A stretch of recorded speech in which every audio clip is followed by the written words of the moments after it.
Hello friends, कैसे हैं आप। जैसे कि आप जानते हैं विंटर में मैंने काफ़ी सारी सब्जियां उगा रखी हैं, तो उनको लगाने के लिए अलग अलग ग्रो बैग्स की ज़रूरत पड़ेगी। तो ये मैंने 2 ग्रो बैग्स बनाए हैं। आप इनको मेरे पुराने वीडियोस में भी देख सकते हैं किस तरह से मैंने इनको बनाया है। तो आज मैं कुछ नए ग्रो बैग्स बनाऊंगी, कुछ नए तरीके से। ज़्यादा टाइम नहीं लगेगा, सिर्फ 2 मिनट में आपके ये ग्रो बैग्स बनकर तैयार हो जाएगी। तो ये है एक प्लास्टिक का कट्टा या बैग जो हमारे घर में सामान वगैरह आता है, उसको हमने स्क्वायर शेप में कट कर लिया है। तो बस क्या करना है, इनके कॉर्नर्स को उठा के एक दूसरे से पंच कर देना है। काफ़ी इजी तरीका है। इस तरीके से चारों कोनों को पकड़कर और इस तरह से आप पंच कर दीजिए। चारों कोनों पे ही पंच लगाना है। आप चाहे तो सिलाई भी लगा सकते हैं मजबूती के लिए, और ये तो सिर्फ मैं दिखाने के लिए आपको पंच करके दिखा रही हूँ। फिर बाद में मैंने इनमें अच्छे से सुई धागे से सिलाई भी कर दी ताकि ये खुले नहीं। काफ़ी इजी तरीका है। जो चौड़े वाले ग्रो बैग्स जिसमें हम पालक धनिया उगा सकते हैं, उनके लिए इनको ज़रूरत पड़ेगी। आप चाहे तो इस तरीके से कॉर्नर को पकड़कर और इस तरह से फोल्ड करके आप पंच कर दीजिए। आपके तुरंत 1 मिनट में आपके 1 या 2 कितने भी चाहे ग्रो बैग्स तैयार हो जाएंगे। तो चारों कोनों को बराबर ही करना है, बड़ा या छोटा नहीं करना।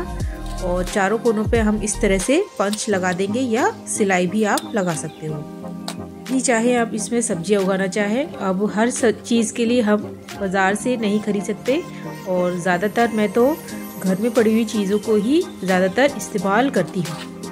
आपने देखा होगा मेरे ज़्यादातर ग्रो बैग्स या कोई भी पॉट हो मेरे घर की बनी हुई चीज़ों से ही बने हुए हैं।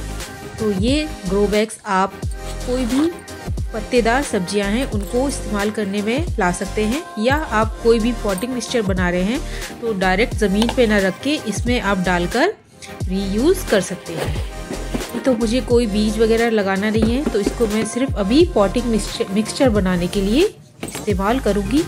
कुछ पॉट्स में मैंने जो बीज वगैरह लगाए थे वो उगे नहीं, तो उनका मिक्सचर मैं उनकी मिट्टी में इनमें से निकाल लूँगी, और जो नए ग्रो बैग्स बनाए हैं उनमें मैं रिफिल करूँगी। हमारे ज़्यादातर जो गर्मियों के पौधे होते हैं वो इस टाइप पे डॉर्मेंसी में चले जाते हैं, उनकी ग्रोथ रुक जाती है। ज़्यादातर ये सदाबहार जो है, इनके जो पॉट्स हैं वो खाली पड़े रहते हैं, तो उनको हटाकर मैं इनकी मिट्टी रीयूज़ करूँगी। ऐसे पूरी तरीके से आप प्लांट्स को हटाए नहीं, कुछ प्लांट्स आप रखे रहने दें, गर्मियों में हम इनको फिर से लगाएंगे। तो ये बना रही हूँ मैं पॉटिंग मिक्सचर। नीचे सबसे नीचे मैं सूखे पत्ते जो हमारा गार्डन वेस्ट होता है उसको डालूंगी, और फिर आता है ये हमारा किचन वेस्ट, फल सब्जियों के छिलके और कुछ फूलों के जो सूखे होते हैं एकदम ड्राई होने चाहिए। फिर उसके ऊपर हम इसको डाल देंगे। ग्रो बैग हमारे काफ़ी बड़े साइज़ में होते हैं, तो नीचे हमेशा हम ये किचन वेस्ट या गार्डन वेस्ट को डालकर इनको आधा फिल कर सकते हैं। और इतने बड़े ग्रो बैग हैं तो हम पूरी की पूरी मिट्टी इनमें फिल नहीं कर सकते, ये हैवी भी हो जाएंगे और फूट भी सकते हैं। तो आप नीचे सूखे पत्ते, फिर आपका किचन वेस्ट, और फिर आप बालू, मिट्टी और जो भी सॉइल मिक्सचर होता है उससे आप दोबारा रिफिल इनको कर सकते हैं। तो ये मैंने मिट्टी, बालू और अपनी खाद का सारा मिक्सचर इसमें 1 बाय 1 सारा डाल दिया, और जितना हो सके आप इसको ऊपर तक फिल कर दीजिए। अच्छे से इनको मिक्स कर दीजिए। ये स्टेप्स आपको इसी तरह से फॉलो करने हैं, तभी आपके कोई भी प्लांट्स अच्छे से इसमें ग्रो होंगे। और ये काम कर ही रही थी तो मैंने देखा ये जो पॉट है साइड से खुल गया और इसमें से मिट्टी निकलने लगी। शायद जो बैग बनाए हैं मैंने काफ़ी पतले हैं, इसलिए इनकी सिलाई खुल गई है। तो मैं क्या करूँगी, एक ग्रो बैग को दूसरे ग्रो बैग में डाल दूँगी, तो इसमें थोड़ी मजबूती भी बनी रहेगी, और ये इसकी मिट्टी जो है बिल्कुल भी नहीं निकलेगी।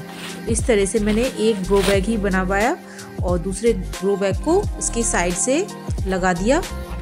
जो है एक ही ग्रो बैग से काम चलाना पड़ेगा, और ऊपर से हम अच्छे से इसको पानी दे देंगे। और 2-3 दिन बाद हम इसमें ये जो मेरे टमाटो प्लांट हैं, चिलीज के प्लांट हैं, कुछ मेरे मैरीगोल्ड गेंदे के प्लांट हैं, तो नेक्स्ट वीडियो में देखेंगे हम इनको कैसे रिपोर्ट करते हैं। आज के लिए बस इतना ही। Okay, bye.